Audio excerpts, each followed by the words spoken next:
Super important topic today, guys. Getting out of the small talk and into deep conversations to assess compatibility quickly. I will preface it though by saying that one of the biggest mistakes I made in my two marriages that ended in divorces is not during the marriages, but rather before. I never asked the right questions and had necessary conversations early on. Have you ever gone on a few dates with somebody to only discover that the two of you wanted completely different things? Or maybe you have been in the relationship for a while just to realize with time you're not aligned. Most people think that talking about marriage, family, or long-term intentions too early is going to scare someone away. The real risk is actually waiting until you have already started getting emotionally attached.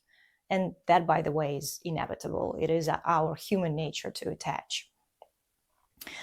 One of the questions that I get the most from my coaching clients is, what should I ask and when should I ask it to understand whether somebody is serious about a relationship?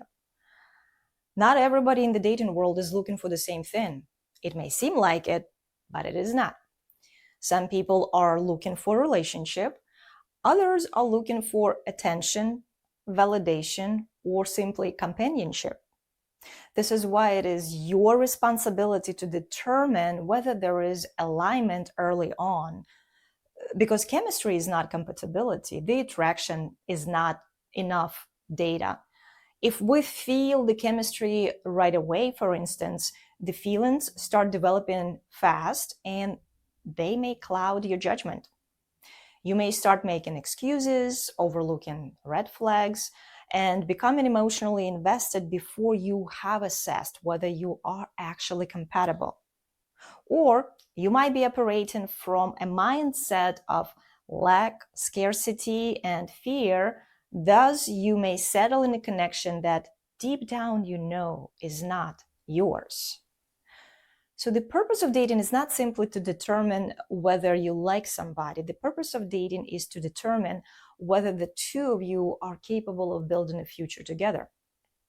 So when should these conversations happen and how do you bring them up without sounding like you're conducting a job interview?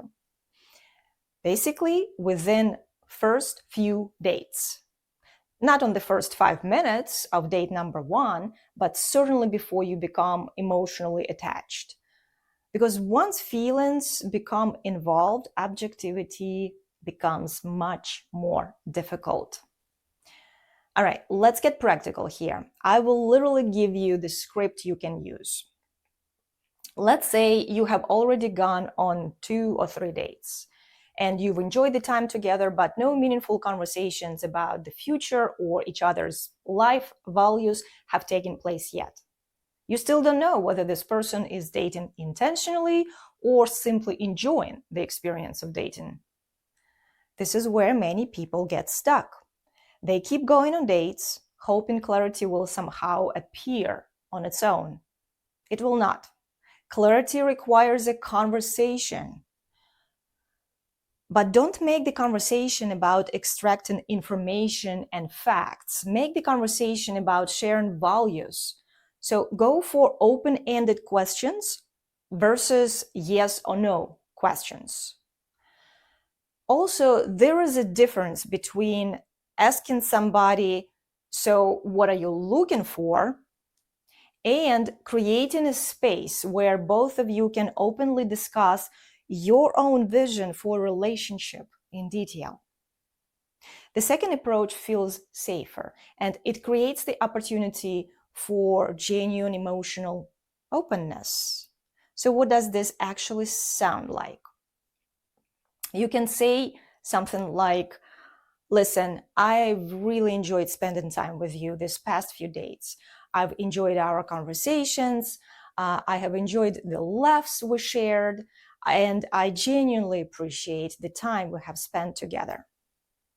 That is the first part. You acknowledge the positivity of your experience so far. Now, the second part, you share something about yourself. You might say, I would like to share something important to me. For me personally, when I connect with someone, I like to take my time getting to know them. But ultimately, if compatibility is there and our values align and we want the similar things out of life, I am looking for a committed relationship. I would like to get married one day and have a family. And then the last part, you simply say, what about you? That's it. Notice what happened? You did not put them on the spot. You did not interrogate them. You shared your own vision first, and then you invited them into a conversation. And emotional openness tends to create more emotional openness. When people feel safe, they're much more likely to be honest. Now, after they answer, don't rush to convince yourself that you are compatible. Listen, pay attention, not just to what they say, but how they say it. This is important. Are they clear?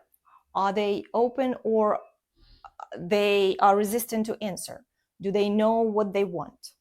The goal is not to hear the perfect answer. The goal is to determine whether there is alignment.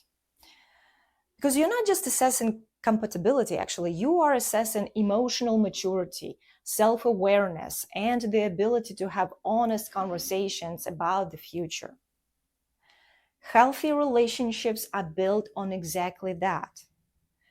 Only chemistry and attraction is not enough. But two people being honest about who they are and what they want. So many times I see people tiptoeing around each other's egos and fears. But when you value your own time and someone else's, you come off more attractive and confident. So you have to be brave to have these critical conversations. And the sooner you do it, the less likely you are to waste months or even years investing in somebody who was never a match for the future you are trying to create. This is why I am twice divorced, and I had to learn the hard way. I've put together an ebook listing out questions to gauge compatibility, all broken down and organized into 5 critical topics. You can download this ebook for free. The link is below. Use it. And soon I will be hosting a free workshop specifically on compatibility to have a deeper dive into this topic. The info in the registration link is also below. As always, I really hope that my wisdom, my expertise is helpful to you. And if you do want guidance that is custom to your situation, you can book a complimentary call with me. The link is in the description. Have a great rest of the week.